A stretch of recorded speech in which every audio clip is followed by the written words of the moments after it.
my purse with my passport in it. Police. Scams, tourist traps, all of the above. Now, if that sent a chill down your spine, it did the same for me when I was looking into traveling into Germany for the first time. Now, see, a lot of people traveling to countries that they've never been to do a lot of research, typically if they're very interested in the place they're about to travel to. And one of the most common things that I think a lot of people look into are what are the tourist traps or attractions and possible scams they might get themselves into. There's a variety of other things as well, but on the more cynical side, I'd like to say people are trying to be a little bit more weary of possible scams and tourist attraction traps that they could possibly avoid when out and about and roaming into new territory. Now, I have been absolutely enthralled and borderline obsessed with Germany for the last, I'd say 7-8 years. And my dad actually used to travel out there for business when I was a little kid. And I told you guys this story 1,000,005 times. So the short version is I got on a phone call with my grandmother and she had never really traveled like that before. And she was actually very terrified of Europe. And she told me specifically about Germany. If I ever decided to venture over there, I'd wake up in a bathtub full of ice cubes with both of my kidneys missing. Now, every single time I tell this story, people raise their eyebrows and they're like, your grandmother's crazy. And I have to agree, she's crazy. Because obviously that wasn't my experience when I traveled to Germany for the first time. And I have tons of friends that are out there. It was an absolutely remarkable experience. But there were questions I did ask before I flew out there. There was tons of videos I've reacted to on this channel that you guys can check out and watch me learn about the country in real time, where I was like, man, I wonder what things you should avoid when you travel to, let's say, Germany, for instance. But not just Germany, any European country. Because of course, one of my goals is to travel to as many places in Europe as possible before I get too damn old. If you guys are new to the channel, welcome. If you guys are returning viewers, welcome back. We are actively trying to chase 1 million subscribers. So help us out by liking the video and subscribing if you haven't already. Now, one of the things I know that's going to make your eyes roll in the back of your skulls is the #1 complaint most Americans have when traveling to Europe, which is the fear of being pickpocketed. Now, I know the clapback is, oh, well, don't you guys have mass shootings in America? Yes, while you're correct, it does not eradicate the inevitable fear of pickpockets from Americans, and obviously our very inquisitive nature as to how to solve this problem. A beautiful video came out a few days ago about the two beautiful ladies robbing an American tourist and American tourists blocking her and waiting there for an hour until the police arrives. And you know what? I'm all here for that. The problem of Italy is that pickpocketing is so normal that it's socially accepted and it's embedded in our culture. The thing is, if you go around with a watch and you get robbed, it's your fault. That's how normalized it became. Seeing foreigners coming to Italy and fighting against it makes me fall in love. It's so normalized that police took an hour to get there. And the funny thing is, throughout the whole thing, one of the two robbers got the purse of this lady and smashed it onto the lady. She ended up in jail, but I'm pretty sure that she will be released very soon, either because she doesn't have any papers or because our system is too saturated. Also, the American who went to save the girl in a bus, I think it was Germany, ended up in the hospital because the aggressor actually hit him back. As a European, first of all, I apologize for the crappiness of my society. How austerity towards this issue is creating this huge problem also for tourists. Secondly, I am very appreciating of what you guys are doing. Very interesting take, because notoriously every time I've heard this topic come up, I have heard tons of Europeans complain about the people fighting back against the pickpockets out there throughout Europe. Now, specifically Italy, for instance, I've heard a ton of people getting pickpocketed out there to a point where they had to travel out there with locks in their backpacks. And this is just Americans that I know personally that have been out there and they're like, I love Italy. I love this place, this place. But if you go to like the main touristy areas, make sure your stuff is extra close to you. You make sure you know exactly where everything is and you constantly surveil your items because they will go missing. I'm like, okay, well, can't you fight back against that? Because the first thing I thought is, well, what if you set traps inside of your own belongings? I mean, no one will get trapped if they don't touch your stuff, but I guess people were getting in trouble for doing that. And I'm like, that doesn't make any sense. If they're your items, why is it so wrong to do something like that? People shouldn't be stealing, right? So doing it on social media. The shittier you make our governments feel about their choices in the past 20 years, the more something is more likely to happen. That is the beauty of social media. Social media is what led to a lot of changes in society, because being public, you can post anything and expose any kind of crap. Also a very good point. One of the main things that has been able to push forward change everywhere in the world has been social media, whether it be countries that traditionally don't budge on anything to countries that kind of take a lot of time to make some progress in the legal system. I'm telling you, throughout the United States, things have been accelerated accelerated because of social media. And I'm pretty sure that's the same sentiment everywhere in the world. So I guess as far as this goes, people posting their experiences, in this particular case, pickpocketing and whatnot, maybe they are cracking down a little bit harder on it. But I did hear that the governments were pretty lenient when it came to things like that, to the point where the tourists had to feel like they had to do something themselves. They knew that the cops weren't going to do anything. So they're like, okay, well, we have to take matters in our own hands. So what better way than to rig your items so that your items don't get stolen? Something harmless I was planning on doing before traveling was putting a bunch of fake wallets on myself, but instead of harming the person, if they took the fake wallet from me, right, the wallets are less than $1. I have a whole bunch of them. They just have like a joke in the wallet. So they have, it's like fake money, like Monopoly money, and then a joke written on the Monopoly money. Like I thought it'd be funny as fuck, but a lot of work. But I'm saying if I'm gonna get pickpocketed, might as well make it funny, right? Go to Italy and you see situations, post about it. Make these viral videos. Talk about the shit that is happening in my country. Because we need to alert our mayors and everything. You might be doing more of a service to Italian society than the average law enforcement and government. Yeah, honestly, I feel like social media has been a godsend with things like this, right? So not just this, but let's just use America for an example. Because no, obviously this video kind of poking a little fun at Europe, but I don't know if the world, let alone the citizens of the United States, would even know how serious the events that took place with ICE would even be if we did not have these string of viral videos showing exactly how gruesome and unprofessional and horrific the ICE organization has been behaving towards people, towards everyone in general. It's been actually crazy. And I think the fact that people have been able to see this almost firsthand through personal experiences, it's been propelling the negative sentiment towards them, as it should, worldwide. And it's incredible that we have the ability to spread awareness like that, because without it, I feel like it would be real easy to kind of push things under the table like they literally have been for the last like 30, 40, 50 years. Up until recently, there are tons of issues that have gone radio silent or totally ignored because there were no eyes on them, or there weren't the right eyes on them to have a major push for change to be invoked, right? So it's kind of crazy that something like this, the whole pickpocketing fiasco, right? There's so many videos I've seen of various people going through that experience, and there's a ton. If you don't believe me, go ahead, stop this video and just look up pickpocketing in Europe. That's it. There are thousands, if not hundreds of thousands of videos of people having a story about that. And it's crazy. That's why this is even included in the video. Like, it's a real problem, but not on the same scale as a lot of issues in the United States. It's just so much of a petty, annoying problem that people are like, well, what can you guys even do about it? If you guys can't do anything about it, what can we do to prevent ourselves from being victims of it? Europeans learning about fuck around and find out culture is my favorite. FAFO, fuck around and find out. That is a very iconic acronym that I'm pretty sure no one will ever forget. Very powerful. But apparently right now, America's finding out the same thing internationally.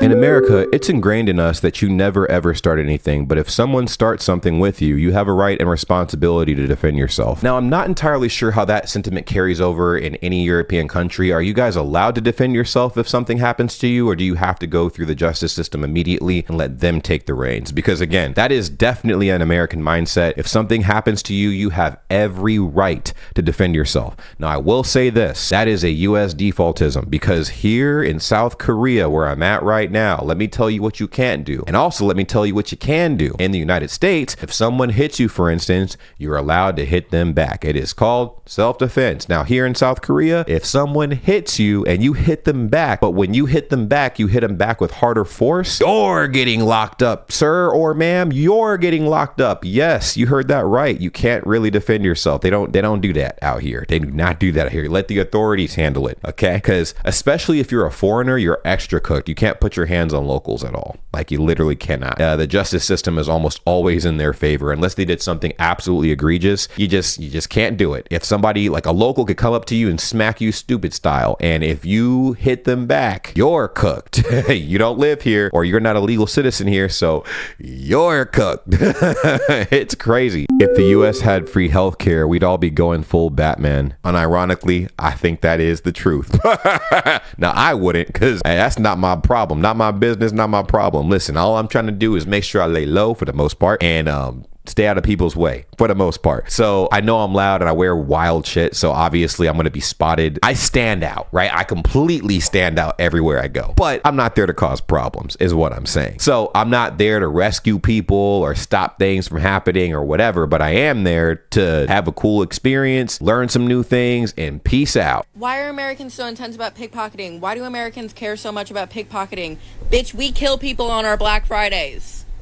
We kill them.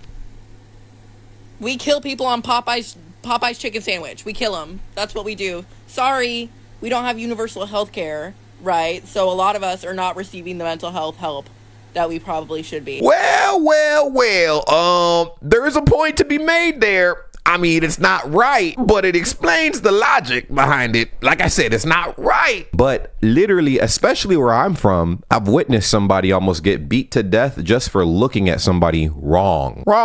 That's it. In the United States of America. So of course, if someone steals something off of a person's body, we go in kill mode like that. I feel like we go in kill mode over nothing. You guys see it. You guys make the jokes about the school shootings. It's school. We should be learning. But I guess target practice is what we're learning in schools. An American getting pickpocketed in Europe is like putting a lion in a petting zoo filled with, I don't know, whatever lions eat. So how do y'all feel about this?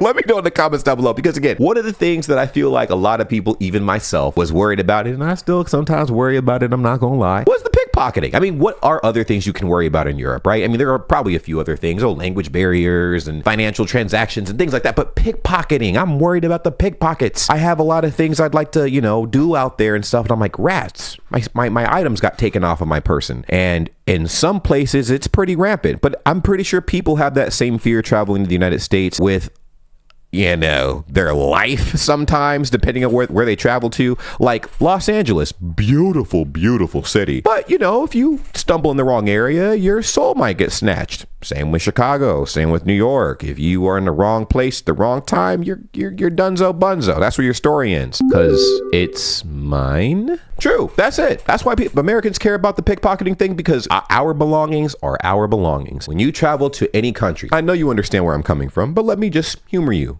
really quick. When you travel to any country, how would you respond if something got stolen off your person? You would initially, you'd freak out, but maybe not on the person that stole your item. You would probably go to the authorities. Now, what happens if the authorities don't respond or they let the person go? Because let's say the person who stole your items acts as if they didn't steal your items. Oh, I don't know what they're talking about. And the cops are like, oh, okay, well, you're free to go. What do you do then? They tell us that we are uneducated, yet they can't figure out why I don't want my money, passport, and purse to get stolen. Especially that. I would freak out if my passport got stolen, as you should too. If your passport gets stolen and you're out and about, how are you getting a new passport?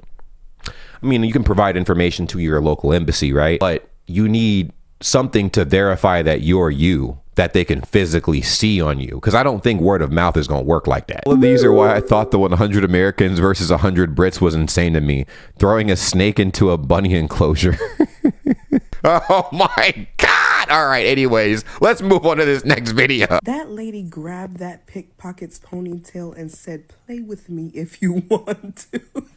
My question is, if y'all, and y'all as in foreigners, y'all as in other people from other countries, if y'all already have us in your minds as aggressive, crazy, uneducated. Listen, man, I'm not gonna lie. I think if you rob an American out there in Europe, you're gonna have to rob us with a gun, because we do fight back. It's kind of just an instinct. It's not even like something we think twice about. If you touch anything on our body, typically a typical American is gonna fight back. Robbing me without a gun in Europe? Oh, you're gonna find out. That's a common mentality with a lot of people from the United States. Listen, we're very friendly. We know la la la la whatever. You guys make fun of us being dumb and whatnot. It's all fun and games until, you know what I'm saying, you're gonna have to put the universal health care to work. You know what I'm saying? It's all fun and games until you run out of all the fun and games.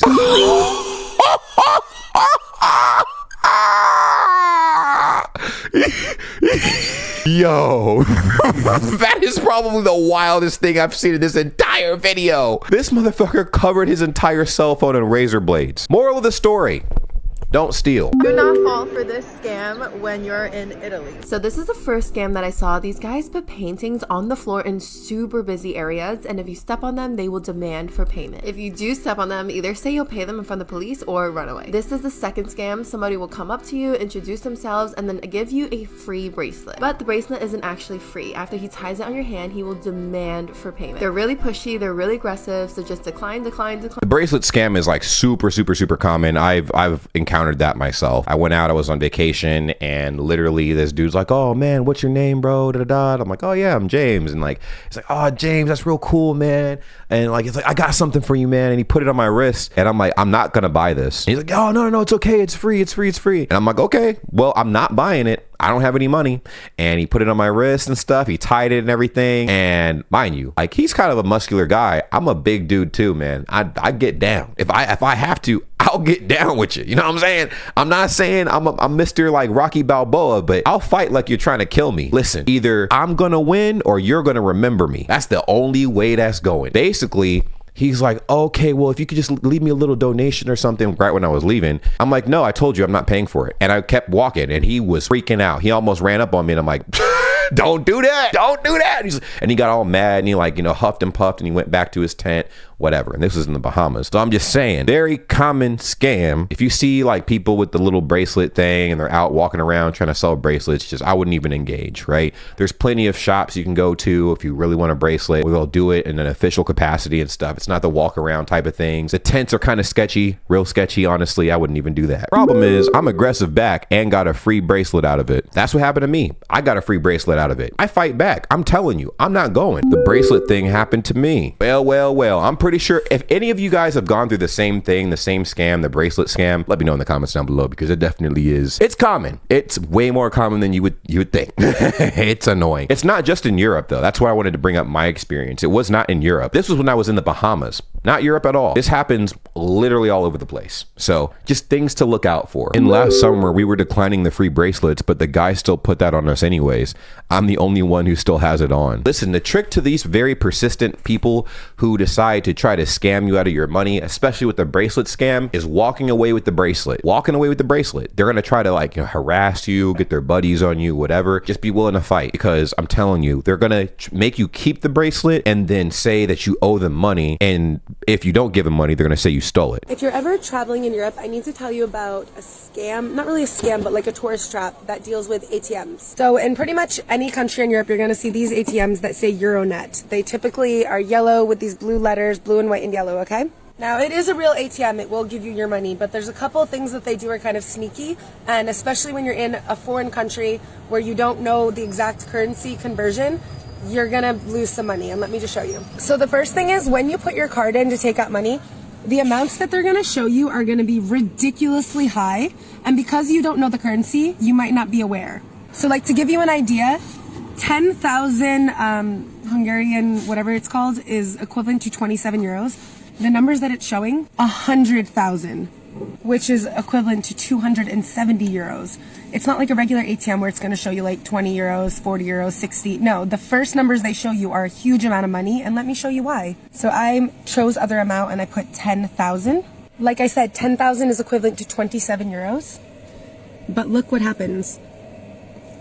This includes a 13.37 markup. That's a lot of money.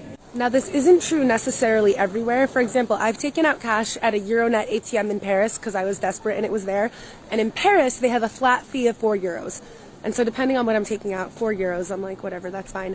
But that's another thing to keep in mind. Something that I'm a little bit skeptic about, but I use them anyways, are the wild ATM fees and conversion rate transactions and whatnot. But fortunately, my particular bank always pays me back. It actually specifically gives me back any bank fees, any ATM fees I've had to pay at all. Any ATM fee. So if I get quote unquote scammed, I get my money back at the end of the month. It's incredible. Not very common, but my bank in particular definitely does that. So places in other countries, for example, like that, when they're making the first amount super huge, and then when you get to the end, you see that huge markup fee, 13%. If you're taking out a good amount of money, that's a lot. And unfortunately, since I've been here in Budapest, I've only seen Euronet ATMs. So I've kind of been stuck with that. So just keep an eye out for it. Definitely be on your P's and Q's whenever you're traveling to any country about like money situations, especially like when using ATMs or currency exchanges, things of that nature. I have a story here in South Korea, actually. I went to a currency exchange to go pay my rent, but I had a bunch of US dollars that I had taken out. So I'm like, okay, like I'm going to go ahead. Like I had cash on me, like US dollar cash or whatever. And I know, I'm like, oh, I need to convert this. So I went to the currency exchange, and there's several currency exchanges, right? And go in there, and I had been to this currency exchange before, but I never really paid attention to how they did the conversion rate. And they had the conversion rates on the board. Now, little interesting, because I gave this individual $2,000 in American cash, and the gentleman that ran the currency exchange, I saw him put the money inside the money counter, and it only counted 1,400 US dollars, and I gave him, mind you, 2,000 US dollars cash. And I'm like, excuse me, sir, you took out $600. Count the other $600. He's like, oh, no, commission. I looked on the board, and there was no mention of commission at all. And even if there was a commission, $600 cash money. Now, I know you guys are going to ask, did I get my money back? The answer is no. He kept the money. And the thing is, you can't really make a big stink about it in Korea. You can't jump over the counter, beat the guy senseless, and get your money back. Yeah, it hurt, but I learned a very expensive lesson that day. How have you been to Hungary 3 times and don't know what the currency is called? Damn, I already knew they were about to come at her head top about that. I'm like, ooh, you don't know the name of the currency? Guess what? I don't either, but I've never traveled to Hungary, okay? So I've been living in Europe since I've been born, and I've never seen these. Well, you must be one of the lucky ones, because tourists like myself have definitely encountered things like this. Now, I'd say this isn't that bad to me, as the story I just told you guys of being ripped off $600. I guess I didn't raise a big enough stink about it. I definitely did try to challenge him while I was in there, but then like he basically just shooed me out of the fucking store, and I was like, okay, well, I can't do anything, I guess. I mean, I tried like letting the local authorities know, and they did not do anything about it. And I'm like, oh, okay, I guess I just got robbed in broad daylight. We nearly got scammed $200 in Italy, and I didn't know this existed, so I'm gonna tell you, so if you're a tourist, beware, okay, because we were so close to handing up our money for this. So we're walking through the busiest part of Rome where the Colosseum is, and we're going upstairs because Alicia's like, I know there's a really cool photo spot that we can go, just where it's not as crowded. Anyway, so we're walking up the stairs, and we see that there's heaps of people gathered around this one guy, and he's got like a little table set up, and we're going in to obviously look at what's happening, right? Anyway, we're looking over at the table, and he's got 3 cups. So I'm looking at him play with these cups, and basically what he's got is... No, it's the cup and ball scam. I know exactly what she's about to talk about. I've seen this. He's got like this tiny little ball in one of the cups, and he'll quickly shuffle them like this, like moving along, and you just have to keep an eye out to where this ball is, right? And if you find where the ball is, then you win 100 euros, which is $200. Now, this guy has built up an audience. It's not like I was the only one watching it, right? He had so many people watching, and people just putting in bets left, right, and center. But also, the way he's shuffling these little cups, like, it's not like he's going like boom, boom, boom. He's actually going like a normal speed, right? So I can monitor the balls with my eyes really easily. I'm like, this is so easy. Like, why would I not put in 100 euros, right?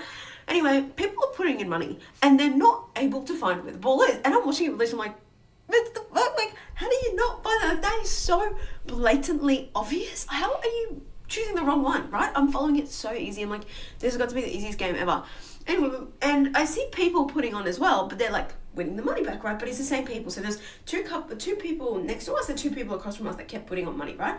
This couple for some reason kept losing, but then a couple in front of us was doing pretty well, right? She'd win and lose. So she'd put down 100 euros, and then she'd get back like 300 euros, right? And so on. But she'll like lose a lot of it a lot of the time as well. As I'm watching it with Leisha, I'm getting every single one that people are getting wrong. And I'm looking at her, I'm like, come on, you've got to be kidding me. Like, this is quite an easy game, right? Like, should I do it? But also, I'm so anti-gambling. I lost $20 once at the casino, and to this day I think about it, right? It's wrecked my day, it's wrecked my whole weekend. It's not that it's not like I'm stingy, it's more like I hate feeling like I could have put the money towards, like, I don't know, donating it to someone or whatever. Yeah, the moral of this story is definitely do not gamble, because this is very blatantly a scam. And exactly what I just told you guys, I'm pretty sure she's about to tell you, because I have seen this scam before. On gambling, right? Especially $200. Like, that would wreck my trip. And I'm like, you know what? I'm just going to keep walking. I'm not going to risk fucking up my trip, right? So the same night, I go on TikTok, I see a girl posting a video of herself crying. There's a video of her crying, going, guys, I just got scammed 100 euro. And I'm watching it, I'm like, that sounds oddly familiar. She's crying, she's like, guys, I can't believe I fell for this. Like, no one told me about this. I didn't know this was a thing. But basically, I was watching my boyfriend and I were walking down the street and we happened to see people playing this game. And the game was a table with 3 cups on it. Also said she was watching it and everything seemed so easy and she couldn't figure out why everyone was getting it all wrong. So after 20 minutes of watching it and watching very closely, she gave her money. Again, 100 euros is a lot of money. As she said she gave the money in, she went to pick the cup the ball was under and it was no longer there. So what they do is, as you're giving the money, they will likely take their pinky and remove it from underneath the cup. And guess what? All those people that are there watching it, they are in on it and they are working all together as a group. So those people betting, they're not real people. So what they do is sometimes he'll let them win, but sometimes he'll make them lose. So then people look at it and go, I can do that. This is easy. Yep, it's exactly what I mentioned. There's the people are in on it. The people that are watching in the crowd are in on it, as well as the person that's playing the game. And so, of course, as they're moving the cups around and whatnot, the person moving the cups lets the people in the crowd win a little bit and lose a little bit because they're all in cahoots with each other. And the extra people that are in the crowd that are brand new, that are actual tourists and actual people that want to play the game, they get scammed because they look at the people that are in on it and they don't know that they're in on it, winning over and over and over again and losing as well. And they lose so much, but then they kind of get their money back a little bit that they're like, you know what? These guys are dumb. I could definitely do a better job than them. And then they get ripped the hell off. It is a very elementary scam. They send in a big group to make it look like it's super busy and to make you feel like you want to go have a look at what's happening. But that's not the worst part. Because you've given your money, right, and you're so concentrated on finding the right ball, what the people do next to you that are working for this guy, yeah, they pickpocket you.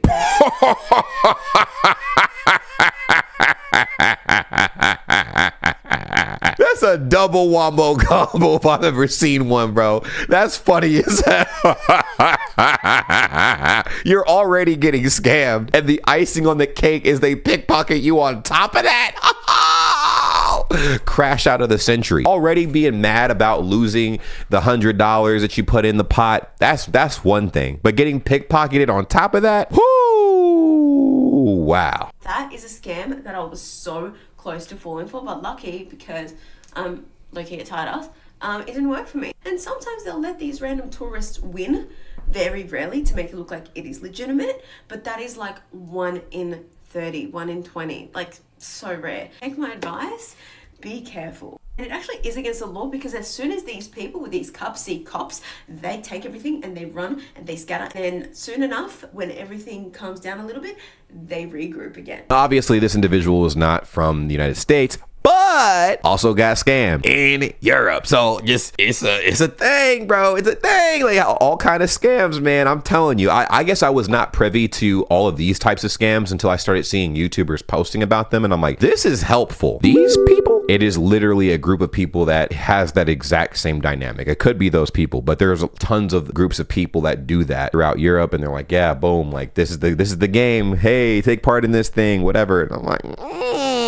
that's crazy. That's crazy. I saw this scam in Barcelona when I was 19 years old. I'm 52 now. This scam is such an old one. It saddens me that tourists don't know about it. Well, now they do with the power of social media. I'm telling you, we be telling on each other faster than anything on this planet, man. If somebody tried to take the life of somebody else, they would literally make a 10-part TikTok series on it. Nothing sacred, I promise. Listen, the cops don't even have to do that very much work anymore. I mean, their investigations are just watch TikToks. They'll tell on themselves eventually. Everybody's trying to go viral. Everybody's trying to be an influencer. Just let them tell on themselves. And I promise you, they'll figure it out. Okay, I had this exact same experience as you in Paris. Watched for 20 minutes thinking everyone is so dumb. Why are they choosing the wrong cups? Haha, wow, this makes so much sense now. See, this is exactly why videos like this are incredibly helpful. So shouts out to her for making this. This is absolutely insane. It's obviously a very old scam. Hi guys, I'm Emma. I've studied abroad twice and I travel a lot, and I'm going to be telling you travel scams I've encountered so that you can avoid them.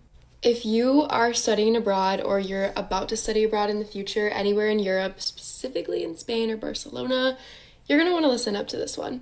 Okay, so essentially I lost track of the amount of times I was groped, grabbed, and one time, deadass bear hugged. Like, this guy came up behind me and grabbed me and tried to, like, pull me away in Razzmatazz, one of the clubs in Barcelona.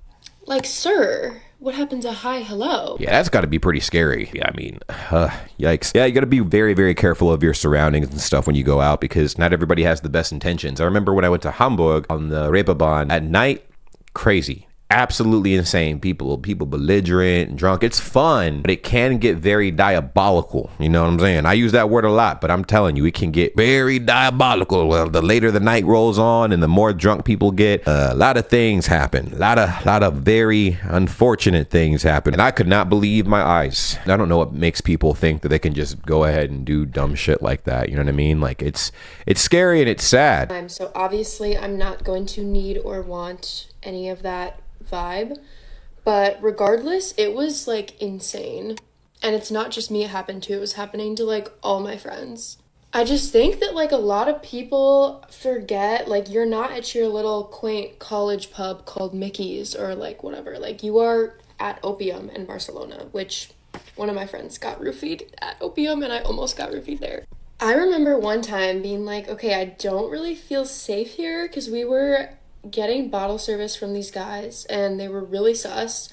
They only spoke Spanish and I just like was not even near fluent. And this guy was really aggressive with me, probably as old as my father. And yeah, like one of the girls I was out with, she finally listens to me, we leave.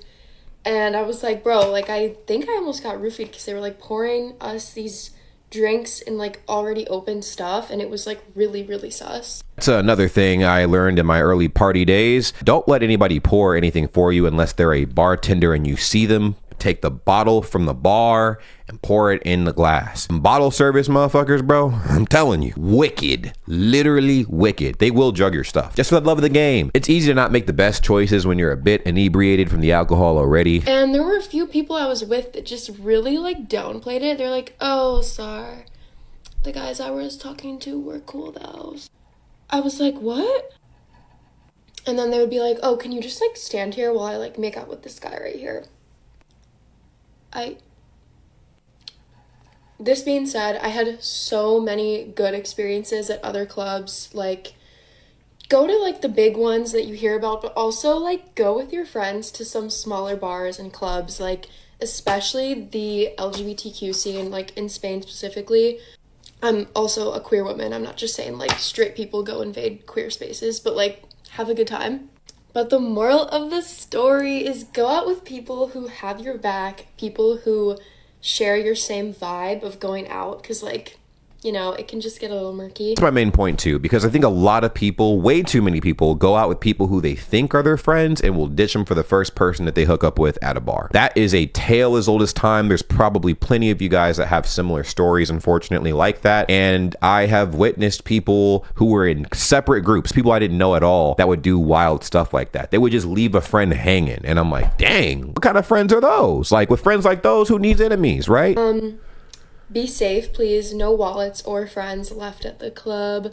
Like, I honestly think it's such a scam because it's like there's all these younger like girls there and then there's these like old ass men just like preying on them and like going to the clubs with people who like don't have your back. Like, it's literally a scam, I swear. Still have lots of fun. Please go out and experience it. Don't let this like scare you. Yeah, the scam here is fake friends. Eliminate fake friends and you'll be fine traveling anywhere in Europe. I promise. I promise. Eliminate the fake friends though, because a lot of times people don't realize their friends are fake until they're in a situation that changes their life forever. Wait, you literally didn't list any specific scams besides getting roofied. I was gonna say that. I think she learned a separate lesson from actually getting scammed throughout Europe. It's just make sure you bring good friends with you, because what she mentioned here is not exclusive to Europe. You can literally experience this in any country. This happens in South Korea. This happens in the United States. This happens everywhere, literally everywhere. If you're not with the right people, you will get taken advantage of that quick. I have too traveled abroad twice in college. Here's a list of actual nightlife scams to be aware of before going abroad. 1. Bar club drink scams, no prices shown, outrageous bill at the end. 2. Friendly local or hostess scam. Someone invites you for drinks, you get stuck with their expensive tab. 3. Fake promoters, guest lists, promises of VIP entry leads to overpriced or fake venues. 4. Spiked drinks, leaving your drink unattended or accepting from strangers. 5. Pickpockets in clubs and bars, especially phones and wallets in crowded spots. 6. Closed club redirects. Stranger says club is closed, takes you to a scam bar. 7. Taxi rideshare scams, inflated fares, unlicensed drivers outside clubs. 8. Overpriced bottle service / hidden charges, surprise service fees or extra bottles added. 9. ATM helpers, people loitering near ATMs late at night to skim or watch your pen. Now that was actually helpful. I'm glad that that comment existed on this video that made this video entirely worth it. Now the video was very insightful as far as a life lesson, but that comment was very specific to European scams. Now I will throw in something I got to witness in Germany as well. Now I witnessed it and I also heard about this. Now I didn't experience it myself, but I did get to go in the area where all this took place. Now while I was in Hamburg, they do have a part of the Reeperbahn called Herbertstraße, right? And Herbertstraße is basically the red light district and stuff. Only men can go on this street because it's basically a bunch of women of the night that are working and stuff like that, and they're selling their bodies and what have you. Now the key here is how it works is you walk up to a window, you talk to one of the women and stuff like that. They give you a price and then they basically walk you through this bar and then you drink with them and they take you to a room, you do your thing, you pay them, right? But here's the thing. It's also a scam. So what happens is a lot of people will sometimes just trickle into the bar that's in the center of Herbertstraße, right? Like you go there, you're talking to the women, Some people actually just decide to go into the bar directly and they sit there and they tell you initially that all the drinks are free. You're just there chilling because they're there in hopes that you'll sleep with one of the women and pay a ridiculous amount of money. Well, if you leave after having all those drinks and you don't do anything, they trap you in the bar. And allegedly, I'm not sure how true this is, but this is what I was told. The bar is ran by the Hells Angels. So if you don't pay, you might leave with a little bit of damage on your body. Anyways, as it pertains to this individual's comment, the overpriced and hidden fees are a very real thing in a lot of bars and clubs as well. Definitely a scam that I've heard of before. Fortunately, I didn't have to experience any of that, but it is something you should look out for. A lot of things that I was told while I was out in Germany partying in the middle of the night was make sure that if you do decide to pull out cash at an ATM, bring your friend with you and make sure no one is watching your pen. Although mine got stolen because my stuff was just straight up recorded by my cameraman and I didn't even catch that and I uploaded the video to YouTube. So that's a separate thing, okay? Pickpockets in clubs though, wicked work because everybody's drunk, right? So that's the perfect time to pickpocket people because you won't even realize your stuff is gone until deep into the next day when you